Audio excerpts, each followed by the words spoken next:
5 দল, হাতে 51 কোটি টাকা। ক্রিকেটারদের দলে নিতে ফ্র্যাঞ্চাইজিগুলোর কারাকারি অবস্থা। কার আগে কে করবে বাজিমাত?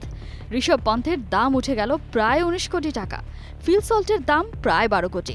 গেল আসরে নাইটস আর্মিদের শিরোপা জেতানো ক্যাপ্টেন শ্রেয়াস আয়ারের দাম কিনা 4.4 কোটি। কলকাতায় যেন হয়ে গেল আইপিএল এর মেগা অকশনের ড্রেস রিহার্সেল। 2025 আইপিএল এর মেগা অকশনের দামামা বেজে গেছে আরও আগেই। এবারে ঢাকে কাঠি দিল কলকাতা নাইট রাইডার্স। 15টা দেশ, 30,000 সমর্থক। অকশনের অংশীদার করতে বেছে নেওয়া হলো 30 জন সুপারফ্যানকে, যাদের মিলেছে নিলামের অভিজ্ঞতা। কলকাতার ভক্ত সমর্থকদের নিয়ে আরও একবার জমে উঠল আইপিএল এর এই mock auction. Noble knights, purple knights, golden knights, thunder knights আর রেগাল নাইটস,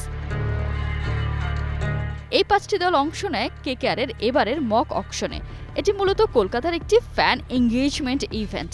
এবারের আসরটা কলকাতার জন্য শিরোপা ধরে রাখার মিশন। তাই তো মেগা অকশনের আগে নিজেদের সমর্থকদের কাছ থেকে কলকাতা জেনে নিতে চাইল কেমন খেলোয়াড় তারা তাদের দলে দেখতে চায়। এই ডামি অকশনের মধ্য দিয়ে কলকাতার সমর্থকরা দেখিয়েছে ঋষভ পান্থের প্রতি তাদের আগ্রহ। একই সাথে দাম কমে শ্রেয়াস আয়ারের প্রতি নিজেদের অনিচ্ছার কথাও যেন জানান দিল তারা। কিছুদিন আগেই সংবাদ মাধ্যমে শ্রেয়াস আয়ার আর কেকেআর ম্যানেজমেন্টের মধ্যে সম্পর্কের অবনতির কথা ছড়িয়ে পড়ে। হয়তো সেটারই প্রভাব পড়েছে সমর্থকদের মনে।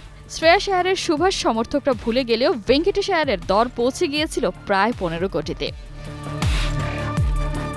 আগামী 24 আর 25 নভেম্বর সৌদি আরবের জেদ্দায় বসতে চলেছে আইপিএল এর মেগা অকশন। এবারে বাড়তি নজর থাকছে ডিফেন্ডিং চ্যাম্পিয়নদের উপর। নিলামের আগেই 16 জনকে ছেড়ে দিয়ে 6 ক্রিকেটারকে রিটেন করেছে কলকাতা নাইট রাইডার্স। এখন দেখার অপেক্ষা 51 কোটি টাকায় কতটা শক্তিশালী দল সাজায় শাহরুখের দল। কোহিনুর কণা, 71।